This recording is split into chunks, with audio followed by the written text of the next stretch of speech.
Di dalam nama Tuhan Yesus berkata-kata, Shalom semuanya, mari kita belajar apologetika untuk kemuliaan nama Tuhan Yesus, bukan diri sendiri. Saya bisa salah, Anda bisa salah, tapi firman Tuhan tidak mungkin salah. Nah, di video kali ini saya mau melanjutkan video apologetika tentang mengenal Tuhan melalui penciptaan ya. Jika di video saya sebelum-sebelumnya, saya membahas tentang manusia tidak bisa mengelak atau menyangkal keberadaan Tuhan. Orang sering bertanya, jika Tuhan ada, mengapa kita nggak bisa melihatnya?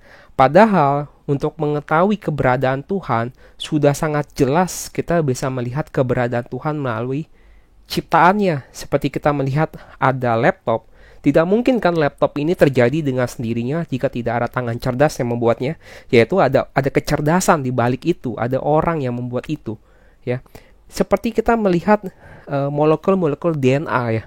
Ya, DNA itu begitu kompleks dan tidak mungkin terjadi dengan sendirinya. Bahkan kompleksitas DNA itu jika menggunakan rumus probabilitas itu sangat tidak masuk akal untuk bisa tercipta DNA dengan sendirinya. Begitu rumit dan tidak mungkin terjadi secara kebetulan dengan hukum probabilitas sekalipun, dengan hukum acak. Sehingga kita mengetahui ada sang pencipta, ada kecerdasan itu sendiri yang menjadikan alam semesta ini, yaitu Tuhan, sang logos itu, yang akal dari segala sesuatu yang menciptakan alam semesta ini.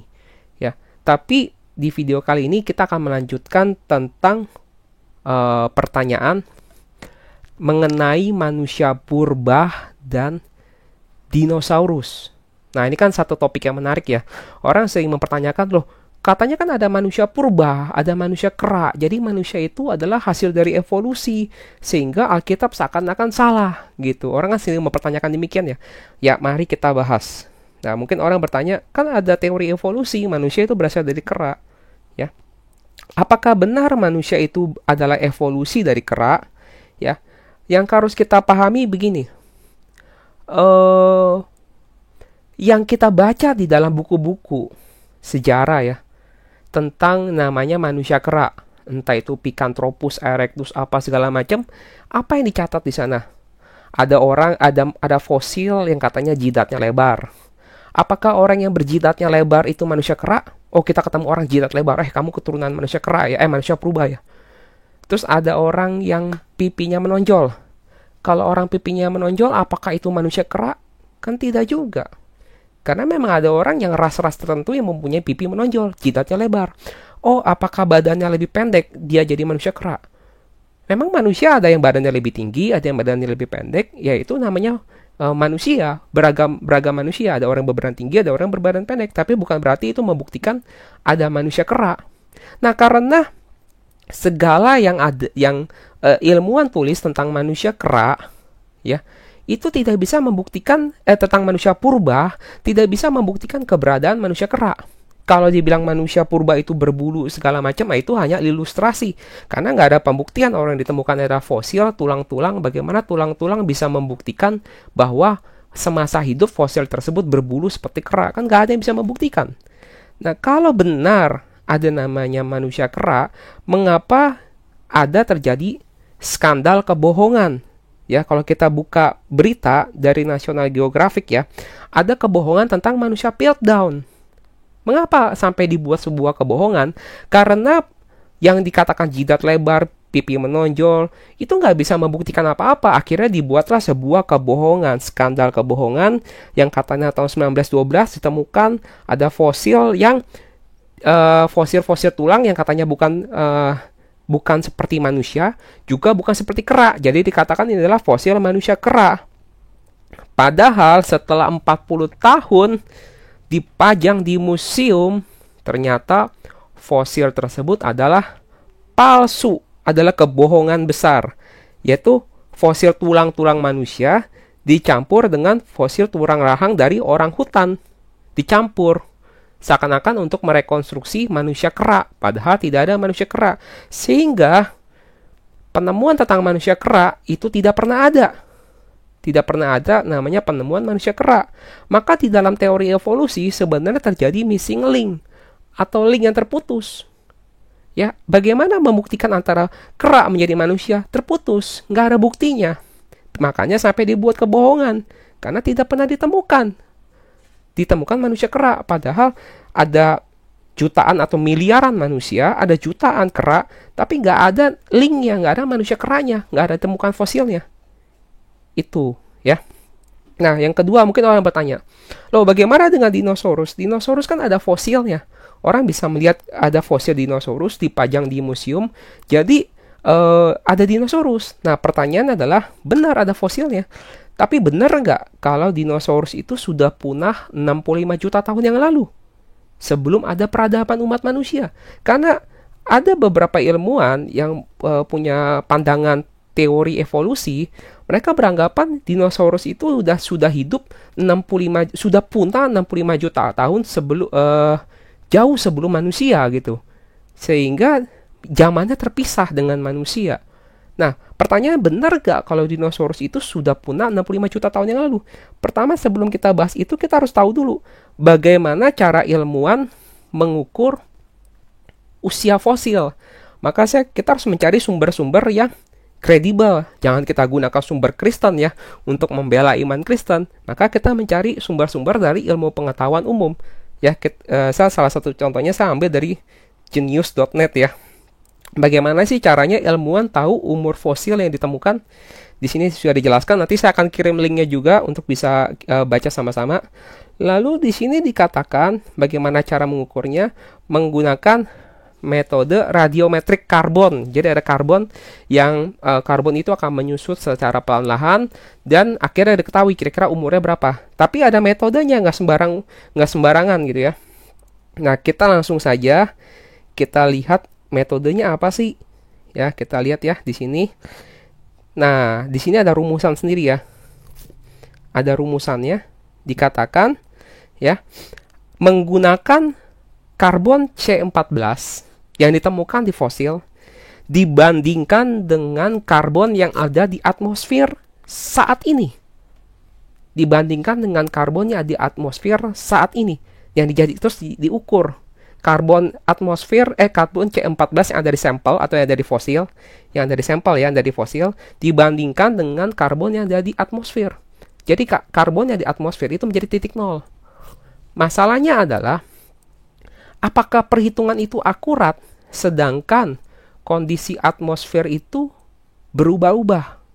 Kondisi atmosfer kita itu berubah-ubah karena di sini dituliskan oleh penulis ini dikatakan perhitungan di atas bisa bias ya, karena fosil itu bisa, kandungan atmosfer itu bisa mengalami berubah-berubah ya, karena bisa berubah-ubah karena ulah manusia malah dikatakan. Jadi bagaimana bisa dikatakan atmosfer perhitungan ini akurat sedangkan kondisi atmosfer berubah-ubah ya.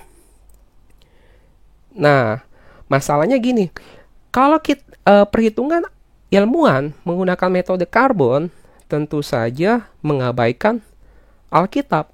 Karena kalau Alkitab bilang zaman dulu pernah terjadi banjir besar zaman Nuh. Maka kalau terjadi banjir besar zaman Nuh, artinya atmosfer sudah berubah total. Karena zaman dulu, kalau Alkitab mencatat, sebelum peristiwa Nuh, belum ada namanya hujan. Ya, hanya ada embun naik supaya membasahi dunia saat itu. Tapi belum ada hujan. Nah, setelah banjir besar, maka ada hujan. Maka kondisi atmosfer sudah berubah total. Jika kondisi atmosfer berubah total, bagaimana alat pengukur ini bisa diterapkan untuk mengukur usia fosil? Tentu saja, hasil pasti meleset. Namun, para ilmuwan kan tidak mungkin memasukkan faktor dari Alkitab. Karena Alkitab ini adalah dalam ranah agama gitu. Jadi ilmuwan tidak akan menggunakan Alkitab sebagai alat ukur. Ya. Terus di mana ya? Di sini ya. Nah, di sini katakan ya, atmosfer pun oleh ulah manusia bisa berubah. Jadi perubahan iklim saja mungkin bisa merubah kondisi atmosfer gitu ya. Apalagi saya bilang kalau ada peristiwa banjir besar Nuh, atmosfer pasti berubah total. Sedangkan atmosfer saat ini digunakan sebagai alat ukur. Jadi bisa kita bayangkan bagaimana ilmuwan dalam mengukur umur fosil, bagaimana kredibilitasnya bisa tepat. Ya, bagaimana hasilnya bisa tepat kalau atmosfernya bisa berubah-berubah. Jadi ada faktor eksternal.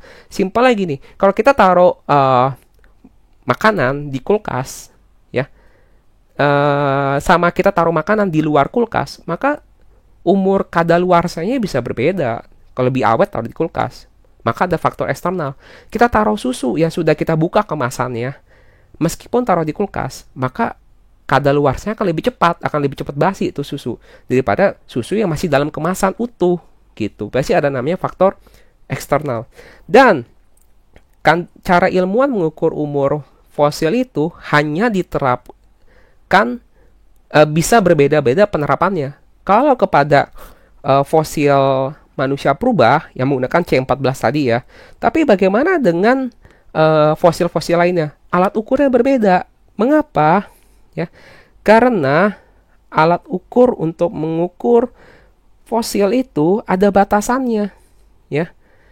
C14 itu ada batasannya, ya. Hanya untuk sampai 50.000 tahun, ya. 50.000 tahun. Nah, kalau gitu ilmuwan bagaimana bisa mengukur fosil dinosaurus? Maka harus menggunakan alat ukur yang berbeda, ya. Alat ukurnya berbeda, karbon datingnya berbeda, metodenya berbeda. Karena yang tadi kalau mengukur fosil manusia purba katanya menggunakan kandungan C14. Kalau menggunakan dinosaurus katanya menggunakan metode yang berbeda. Nah, pertanyaan begini, kalau menggunakan metode yang berbeda, memang dasarnya alat ukurnya berbeda, penggarisnya itu berbeda, ya tentu saja memang sudah di awal sudah dinarasikan berbeda. Ya jelas berbeda. Jadi mengapa kok dinosaurus katanya 65 juta tahun, tapi manusia berapa puluh ribu tahun, kok bisa berbeda jauh? Ya alat ukurnya saja sudah berbeda, cara metodenya saja untuk mengukur saja sudah berbeda. Tentu saja dari awal sudah dinarasikan untuk berbeda. Nah, pertanyaannya adalah benar gak kalau fosil dinosaurus itu diukur dan benar sudah 65 juta tahun? Apakah penemuan itu bisa dipertanggungjawabkan? Jika umur fosil dinosaurus sampai 65 juta tahun, maka ada satu pertanyaan lagi. Penemuan arkeologi baru-baru ini menemukan satu fakta baru. Saya ngambil dari website yang bahas tentang dari penemuan arkeologi ya, bukan website Kristen ya. Nanti saya kasih linknya juga ya. Karena kita lucu kalau kita gunakan membela iman Kristen tetapi menggunakan website Kristen, lucu sekali ya. Nah, ditemukan penemuan arkeologi terbaru ditemukan di dalam tulang dinosaurus ada protein. Nah, mengapa ini jadi satu penemuan besar? Karena menurut sains tidak mungkin ada protein yang bisa bertahan selama jutaan tahun. Itu tidak mungkin. Ya. Tidak mungkin ada protein yang bisa bertahan selama jutaan tahun. Nah, sedangkan klaim para ilmuwan evolusi yang teori evolusi itu mengatakan dinosaurus sudah 65 juta tahun. Apakah itu bisa dipertanggungjawabkan? Sedangkan ditemukan protein di dalam tulang dinosaurus. Nah, saya cari artikelnya, saya temunya dalam bahasa Inggris ya. Nanti saya akan kirim linknya juga. Tapi untuk memudahkan, saya udah copy paste. Saya sudah taruh di Google Translate ya, supaya kita mudah baca ya. Saya kutip, ada beberapa kutipan ini ya di sini ya. Nih, saya kutip. Terus lalu saya taruh di Google Translate ya, supaya kita mudah untuk membahasnya ya. Sebuah tim peneliti dari Yale Museum Sejarah Alam Amerika, Universitas Brussels, dan Universitas Bonn mengumumkan penemuan itu pada 9 November di jurnal Nature Communications. Jaringan lunak fosil pada tulang dinosaurus telah menjadi topik kontroversial di kalangan peneliti selama beberapa tahun. Kenapa menjadi topik kontroversial? Karena pada ilmuwan tidak mudah untuk menjawab hal ini. Mengapa di dalam tulang dinosaurus yang katanya sudah jutaan tahun punahnya, tapi kok bisa ditemukan kandungan protein? Ya,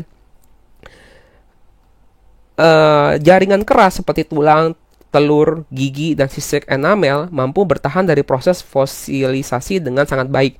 Jaringan lunak seperti pembuluh darah, sel, dan syaraf yang disimpan di dalam jaringan keras lebih halus dan diperkirakan akan membusuk dengan cepat setelah kematian. Ya, harusnya nggak mungkin bisa bertahan lama, apalagi sampai jutaan tahun. Jaringan lunak ini sebagian besar terdiri dari protein yang diyakini akan terdegradasi sepenuhnya dalam waktu sekitar 4 juta tahun. Ini kan diperkirakan ya. Tapi nggak mungkin sampai jutaan tahun ini ya. Namun tulang dinosaurus jauh lebih tua, kira-kira berusia 100 juta tahun, dan kadang-kadang memelihara struktur organik yang mirip dengan sel dan pembuluh darah. Berbagai upaya untuk menyelesaikan paradoks ini gagal memberikan jawaban yang pasti. Lihat ya, ilmuwan saja sudah gagal memberikan jawaban yang pasti. Kenapa di dalam tulang dinosaurus bisa ada protein? Ini pun jadi satu tanda tanya, seakan-akan seperti tidak mungkin tulang itu berasal dari jutaan tahun yang lalu. Ya, kami mengambil tantangan untuk memahami fosilisasi protein, kata ahli paleontologi. Kata seorang ahli paleontologi, kami mengambil tantangan. Mengapa para ahli ini mengatakan kami mengambil tantangan? Karena dengan ilmu dia, yang dia sudah sekolah bertahun-tahun ilmu paleontologi, ternyata tidak bisa menjawab kenapa di dalam tulang dinosaurus ada kandungan protein. Ya, penulis kami menguji 35 sampel fosil tulang, kulit telur, dan gigi untuk mempelajari apakah mereka mengawetkan jaringan lunak berprotein, mengetahui komposisi. Nah, intinya adalah saya ngomong dari atasnya aja ya. Dari kalau bahasa Inggrisnya lebih jelas ya. Dia mengetes ya. Ilmuwan ini akan mengetes untuk mempelajari lebih lanjut bagaimana caranya, apa yang terjadi, kondisi apa yang terjadi sehingga kandungan-kandungan protein itu masih bisa terpelihara di dalam tulang dinosaurus selama jutaan tahun. Nah, akan selalu ada argumen dari para peneliti evolusionis ya, atau yang percaya teori evolusi, untuk tetap meyakini kalau dunia ini mengalami evolusi. Karena bagi mereka pandangan teori evolusi itu seperti harga mati, seperti agama bagi mereka, yang meyakini kalau dunia ini berevolusi. Ya. Dan mereka akan kembali lagi ke satu pertanyaan, kalau gitu kami akan pelajari lagi kenapa protein ini bisa bertahan selama jutaan tahun. Tetapi mereka tidak mempertanyakan apakah benar fosil tersebut, perhitungan dinosaurus benar-benar sudah punah 65 juta tahun. Pertanyaan adalah, ketika meyakini keyakinan tersebut, siapa yang bertanggung jawab atas jutaan jiwa-jiwa yang akhirnya menjadi ateis dan mati tanpa menerima Yesus sebagai Tuhan dan Juru Selamat? Siapa yang bertanggung jawab atas jiwa-jiwa tersebut yang mempertaruhkan hidupnya untuk suatu keyakinan yang sebenarnya keyakinan tersebut masih perlu diuji ulang? Karena ternyata teori yang dikumandangkan, diglorifikasi kalau dinosaurus sudah 65 juta tahun yang lalu punahnya, ternyata ditemukan protein di dalam tulangnya. Nah, kalau saya lebih percaya Alkitab daripada saya percaya sama satu teori yang teori tersebut mesti sangat diragukan. Kita sebagai umat Kristen bukan tidak mempercayai sains. Sains ada di mana-mana. Dari handphone yang kita genggam saat ini sampai teknologi pesawat terbang itu juga mempunyai sains. Kita tidak bisa hidup lepas dari sains. Tetapi yang salah bukan sainsnya, yang salah adalah manusianya. Apakah ketika manusia mencetuskan sebuah teori itu bisa dipertanggungjawabkan atau tidak? Nah, sekarang giliran kaum yang percaya teori evolusi. Suruhlah mereka menjawab dulu, kenapa di dalam tulang dinosaurus ada kandungan protein? Kan katanya dinosaurus sudah punah selama 65 juta tahun yang lalu. Nah, itu. Kalau saya sih, kembali lagi, saya hanya lebih percaya kepada Alkitab ya. Nah, apa kata Alkitab tentang dinosaurus? Ya, kalau kita buka Alkitab, kita buka ke Ayub 40 ayat 10 ya. Kita buka Ayub 40 ayat 10. Di Alkitab pun mencatat ada makhluk hewan purba. Ya, kalau kita buka Ayub 40 ayat 10 ya, atau ayat 15 dalam versi Inggrisnya ya. Perhatikanlah kudanil. Nah, di bahasa Indonesia terusnya kudanil. Tetapi kalau bahasa aslinya itu adalah behemoth. Behemoth itu apa? Behemoth ya behemoth. Sebenarnya behemoth itu tidak perlu diterjemahkan. Nah, tapi di Alkitab bahasa Indonesia, menurut saya agak kurang tepat ketika mencoba untuk menerjemahkan kata behemoth menjadi kata kudanil. Karena behemoth ya bukan kudanil, behemoth ya behemoth. Apa itu behemoth? Ya behemoth adalah behemoth. Nah, dikatakan behemoth ini sangat besar badannya ya. Ayat 12 ya, ia merenggangkan ekornya seperti pohon aras. Jadi ekornya behemoth ini seperti pohon aras. Kalau kita perhatikan di bumi sekarang ini, hewan apa yang ekornya segede pohon? Hewan apa yang ekornya segede pohon? Apakah kudanil hewannya segede pohon? Kan tidak. Ekor kudanil kan kecil. Ekornya gajah juga kecil. Ekor apa yang segede pohon? Segede pohon aras? Dinosaurus. Ya. Tetapi tentu saja dinosaurus kan istilah baru, istilah modern. Istilah Alkitab sebutnya behemoth. Hewan purba yang hidup diperkirakan di zaman Ayub pun masih ada. Jadi behemoth atau dinosaurus ini pernah hidup berdampingan dengan manusia. Ya. Lalu kalau kita lihat lagi apa kata Alkitab tentang hewan purba zaman dulu, ada lagi yang disebut sebagai Leviathan. Kalau kita buka ke Ayub 41 ya. Kalau bahasa Indonesia Ayub 40 ayat 20, dapatkah engkau menarik buaya dengan kail? Nah, di bahasa Indonesia tulisnya buaya. Padahal bahasa aslinya adalah Leviathan. Leviathan apa ya? Leviathan adalah Leviathan. Ya, Leviathan ini mempunyai kemampuan untuk mengeluarkan api dari mulutnya. Bentar ya.